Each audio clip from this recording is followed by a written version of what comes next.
Thanks for joining me today. What comes to mind when I mention incorporating a 35-hour work week in your environment? Do you think performance improvement maybe? Or scheduling flexibility for things outside of work? Oh, or maybe benefits of a shorter work week or shorter days. Or finally, more time to devote to your personal life. Either way, I think this could be a game changer. And I think if you pull this off, it can help make you a better leader. Now, here are a few ways that you can do this. The first way is define roles and setting reasonable expectations. In other words, make sure everyone knows and understands their core responsibilities. That's crucial for this 35-hour work week to be successful. And then also hold each other accountable to ensure everyone stays focused on their priorities. Now, in doing so, this will help free up time for your workers to work on what we call reach projects. What are reach projects? I'll tell you. Reach projects are projects that are exciting to your employees, and it allows them to build and expand their skill set, thus adding more value to the organization. Now, who wouldn't want that? And it saves you money from onboarding a brand new person with a specific skill set that you may be looking for when you can allow your team to build and hone that skill set. Okay. Getting clear on your planned neglect. That's number 2. So having a shorter work week means you really have to get really specific about what you want to complete or create or test. Everything else gets put on the planned neglect list. Okay? And now if you're easily distracted, this concept forces you to get realistic about your expectations and stay on track with your defined goals. Okay? Now the third thing is think twice before asking for something. Now no longer can you or should you ask for something at 4 p.m. again. All right? You can't do that. Learn how to ask for something sooner and provide enough time for them to complete the task. Okay? Over time, you may start to see how you were asking for things that weren't really necessary. All right?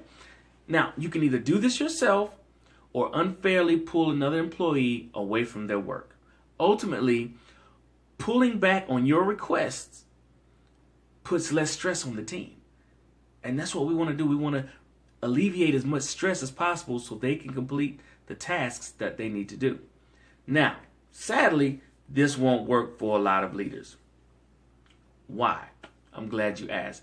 Because we still have the same old mentality of loyalty to the company means working long hours, or coming in early and staying in late, and working hard means logging long hours. That's not the case. Look, I'm a father of 3 and I'm married to an accountant. So doing more in less time is our mission in life. So now look, in order for you to succeed in this 35-hour work week, you have to be okay with watching your people leave early. I know that hurts, but trust me, if you pull this off, you will see the productivity increase. You'll see employees a lot more happier, a lot more confident, because they're really going to buy into this program. Because who wouldn't want shorter work days and shorter work weeks? So be okay with watching them leave early. Build your business around scarcity of time. Okay?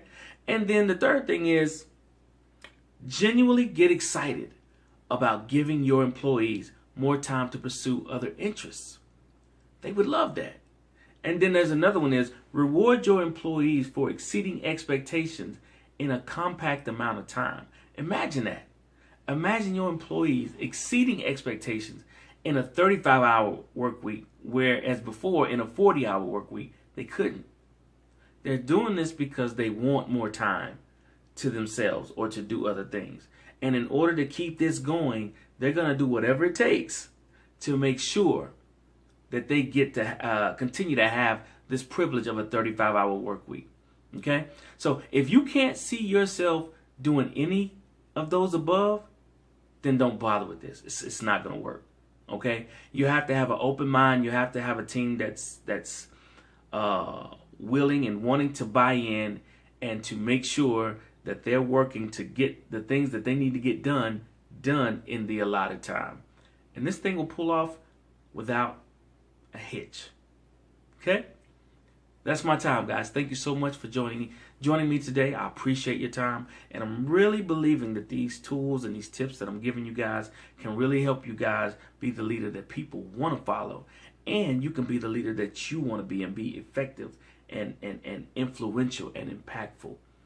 Things that we need now in leadership, as you can see, looking at the climate of leadership, not only in our nation, but globally as well. So again, thanks for tuning in, and remember to invest in yourself, guys. Use this information. It's very helpful, and I think it can give you an edge on all your peers in leadership and help you be the person that other people are looking to get better.